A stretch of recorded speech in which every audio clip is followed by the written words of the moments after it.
Imagínate una noche hace 30.000 años. No existen ciudades, no existen templos, no existen reyes. La historia todavía no ha comenzado. Solo hay un pequeño grupo de seres humanos reunidos alrededor de una fogata. La oscuridad rodea el campamento. El viento atraviesa los árboles. Y más allá del círculo de luz, solo existe lo desconocido. Los miembros de la tribu observan en silencio. Nadie habla, nadie se mueve. En el centro del grupo, un anciano se acerca al fuego. Lleva algo entre sus manos, tal vez comida, tal vez una herramienta, tal vez un objeto valioso. Lo observa por un instante y luego lo arroja a las llamas. El fuego lo consume y todos contemplan la escena, como si aquel acto tuviera un significado profundo, como si pudiera cambiar el destino de la tribu, como si fuerzas invisibles estuvieran observando. La pregunta es ¿por qué? Porque una especie que lucha cada día por sobrevivir dedica tiempo, recursos y hasta vidas enteras a realizar actos cargados de simbolismo. ¿Por qué aparecen rituales en prácticamente todas las culturas humanas conocidas? ¿Por qué surgen una y otra vez? Tal vez porque el ritual calma una de las heridas más antiguas de la mente humana. El miedo al caos, el miedo a no entender, el miedo a estar solos frente a un mundo que no responde. Desde que el ser humano tuvo conciencia de sí mismo, realizó rituales. Mucho antes de crear la religión, la escritura o los imperios. Nuestros antepasados ya enterraban a sus muertos, decoraban cavernas con símbolos, realizaban ceremonias alrededor de fuego y parecían convencidos de que ciertos actos tenían el poder de conectar su mundo con algo que existía más allá. Porque el ritual no empieza en un templo, empieza en una pregunta. ¿Qué ocurre después? ¿Qué pasa después de la muerte? ¿A dónde va una voz cuando deja de hablar? ¿A dónde va un rostro cuando desaparece del fuego? Los arqueólogos encontraron tumbas de decenas de miles de años de antigüedad. Algunos contenían herramientas, otros contenían armas, otros incluso contenían flores cuidadosamente colocadas junto a los cuerpos.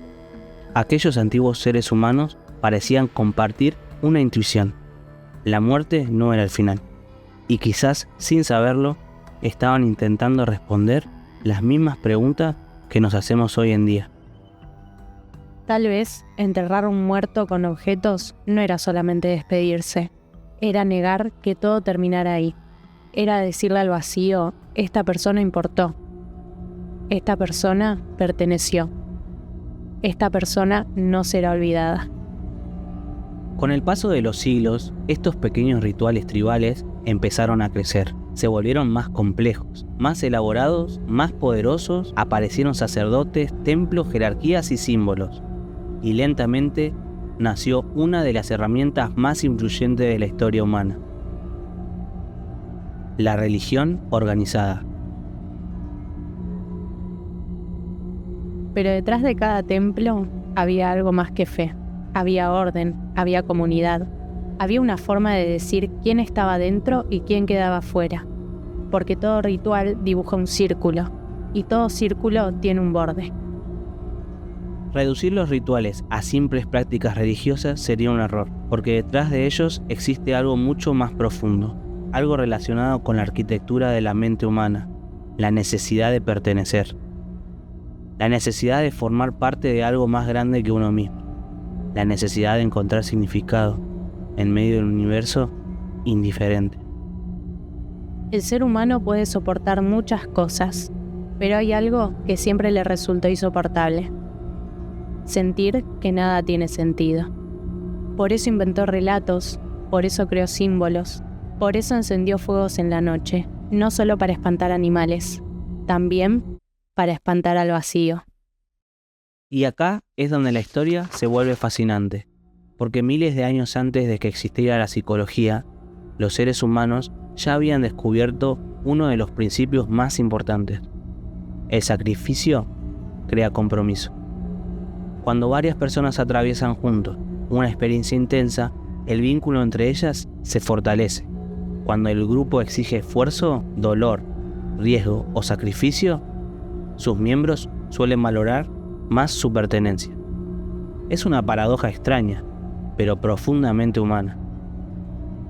Cuanto más cuesta entrar en un grupo, más difícil resulta abandonarlo. Y cuanto más difícil resulta abandonarlo, más fuerte se vuelve la lealtad. Porque la mente necesita justificar el dolor. Si sufrí, entonces tuvo que valer la pena. Si obedecí, entonces debe haber una razón. Si sacrifiqué algo mío, entonces el grupo debía ser importante. Así nace una de las formas más antiguas de la lealtad, no desde la razón, sino desde la herida. Las antiguas civilizaciones parecían comprender intuitivamente este mecanismo y comenzaron a construir rituales alrededor de él. Algunos exigían ayuno, otros requerían aislamiento, otros demandaban pruebas físicas extremas, y algunos llegaban mucho más lejos de lo que hoy estaríamos dispuestos a aceptar. Porque cuando el sacrificio se vuelve sagrado, el dolor cambia de nombre. Ya no parece violencia, sino una prueba. No parece pérdida, sino una ofrenda. No parece obediencia, parece destino. Si observamos las sombras de la antigüedad, encontramos historias inquietantes. Historias asociadas a nombres como Baal o Moloch, deidades que durante siglos fueron vinculados a relatos de sacrificios y ofrendas, destinados a obtener protección, prosperidad o favor divino. Los historiadores continúan debatiendo muchos detalles, pero independientemente de qué ocurrió realmente, estos relatos revelan una idea que aparece una y otra vez a lo largo de la historia. La creencia de que el sacrificio genera poder, la creencia de que la renuncia a algo valioso demuestra compromiso, y la creencia de que el sufrimiento puede convertirse en una forma de intercambio con fuerzas superiores. Dame algo valioso y te daré protección. Dame dolor y te daré sentido. Dame obediencia y te daré pertenencia. Esa promesa aparece con distintos nombres, en distintas épocas, bajo distintos símbolos. Pero la estructura es casi siempre la misma. Algo debe entregarse para que algo sea recibido. Pero quizás los ejemplos más reveladores no se encuentran en los templos, sino en los campos de entrenamiento de los guerreros, donde entre todos ellos, pocos casos resultan tan impactantes como Esparta. Porque allí el ritual ya no buscaba hablar con dioses, buscaba fabricar hombres, romper niños y convertirlos en soldados. Esparta no era una ciudad común. Durante siglos fue recordada como una tierra de guerreros, disciplina y sacrificio. Pero detrás de esa imagen heroica había una realidad mucho más dura. Esparta no solo entrenaba soldados, construía una forma de pensar. Desde los 7 años, los niños espartanos eran separados de su familia y entregados al agoge, el sistema de educación militar de la ciudad. A partir de ese momento, su infancia dejaba de pertenecer al hogar y pasaba a pertenecer al Estado. Dormían en condiciones austeras, comían poco, aprendían a moverse en grupo, a sostener órdenes y a reprimir cualquier gesto de debilidad. No se trata únicamente de hacerlos fuertes, se trataba de acostumbrarlos a vivir bajo una idea permanente. Esparta estaba por encima del individuo. Una sociedad así necesita convencerte todos los días. Te moldea desde antes de que puedas defenderte. Primero te enseña a obedecer. Después te enseña a sentir orgullo por obedecer.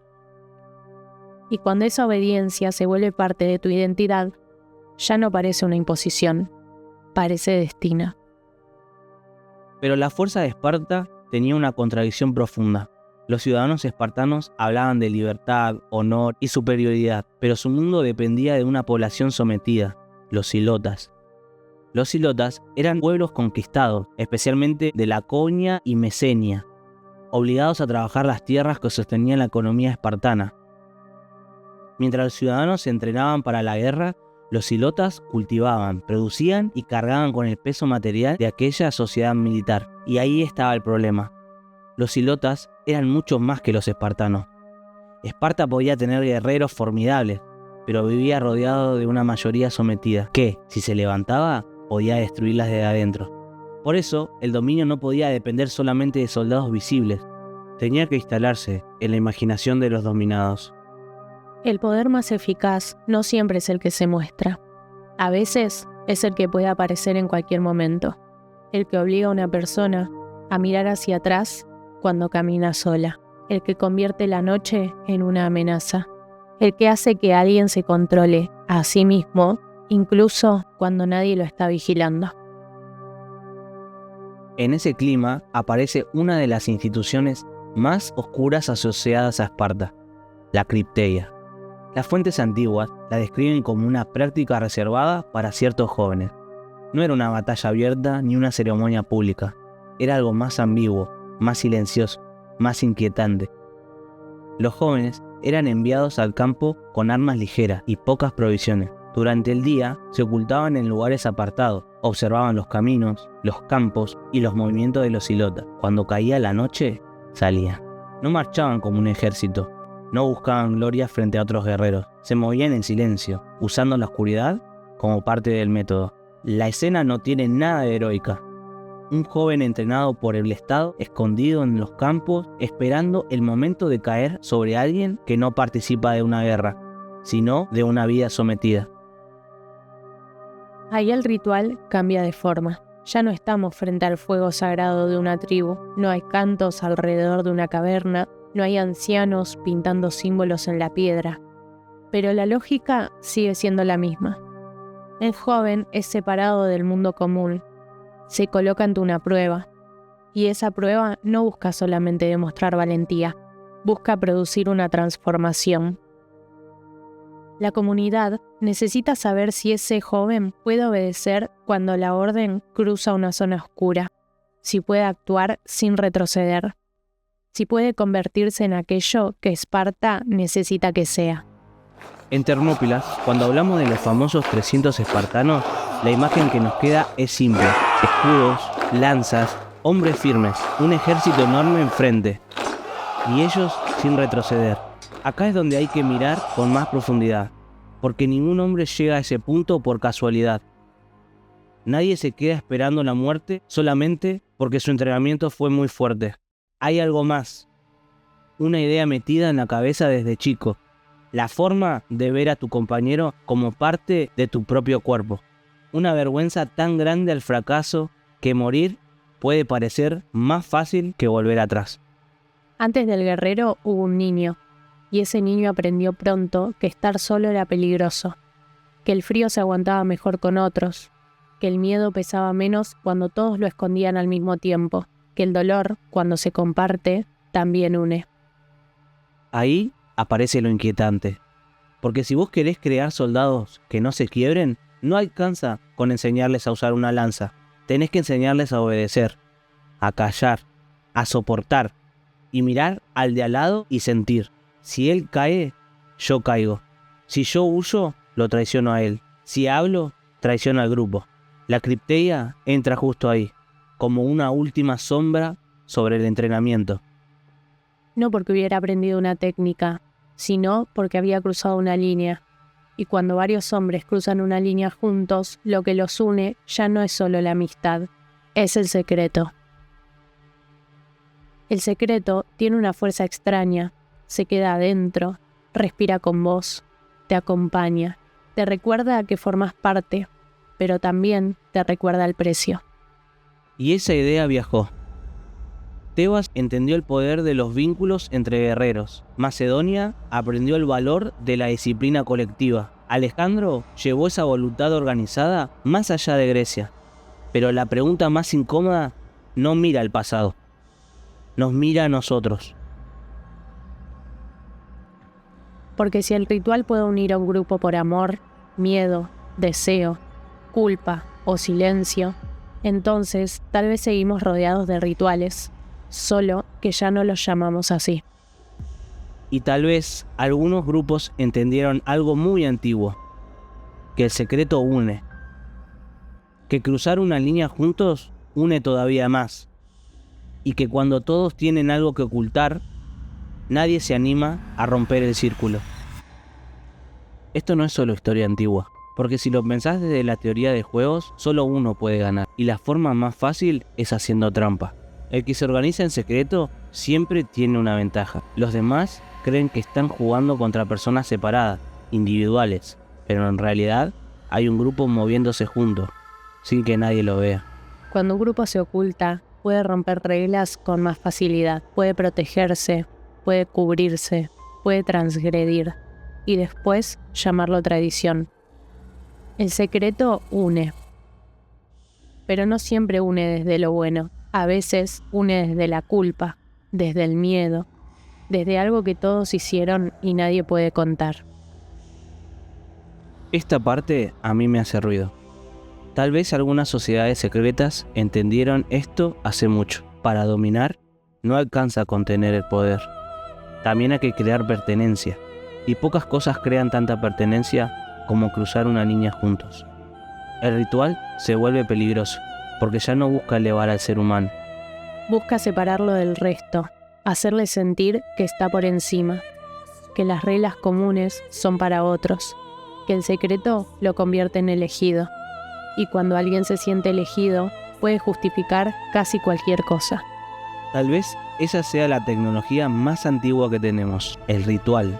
Antes que las máquinas, antes que los imperios, antes que las leyes, el ritual ya sabía cómo unir a las personas, cómo callarlas y cómo convertirlas en una sola voluntad. ¿Cuántos rituales seguimos obedeciendo hoy sin darnos cuenta? ¿Y cuántos grupos siguen guardando secretos, no porque busquen la verdad, sino porque ese secreto los mantiene unidos? Esto fue el Ojo Etéreo.